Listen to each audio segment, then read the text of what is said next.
No, you're not seeing things, but this is as close as most of us ever get to a real RS200. And today on Kits and Cruising, I shall nobly force myself to drive this machine and tell you what it's like. I hope you appreciate the sacrifices I make for you. But first of all, a potted history of Ford's almost rally star. The RS200 was Ford's belated entry into the Group B arena, earning its name from the 200 cars Ford needed to build to comply with the rules.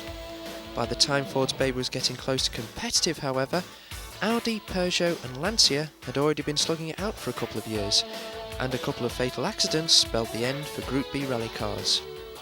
The story didn't end there though. The manufacturer was left with 200 cars, or thereabouts, after rallying had destroyed a few.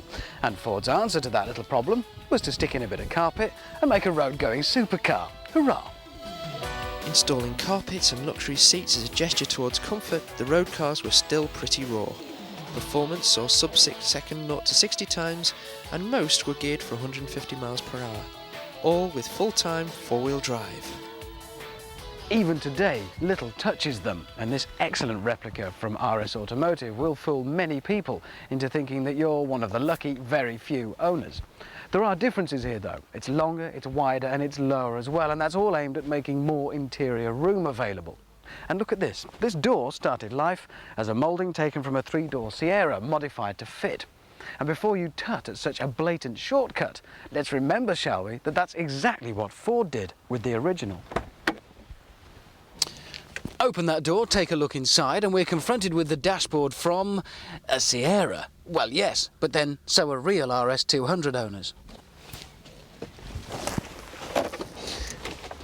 You can start to see what I'm getting at, can't you? Of course, you're now going to turn around and say, but surely you can't fit the original running gear, can you?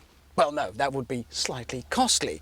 But if you're going to use the dashboard from a Sierra, you might as well use some of the other bits. So underneath me, we have the steering and suspension from the old Stager.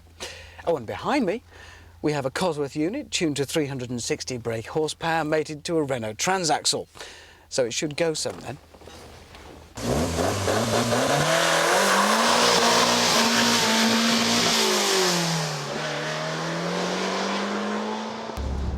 There's something quite comforting about sitting behind a familiar dashboard taken from an old Sierra, and at first you feel quite relaxed and calm and in control, and dawdling around at low revs, it's a very easy car to drive.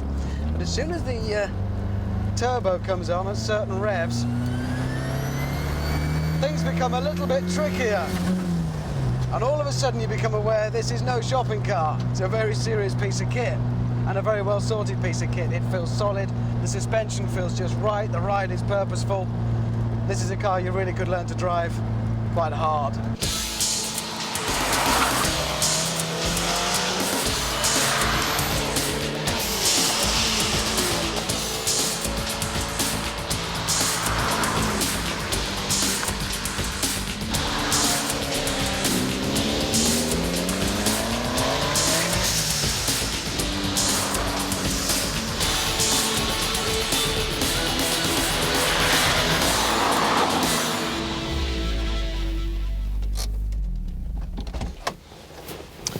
Now, we haven't been able to drive an original, authentic RS200 next to this to make comparisons, but we are prepared to stick our necks out and say that this is probably a lot more refined than the rally-bred original.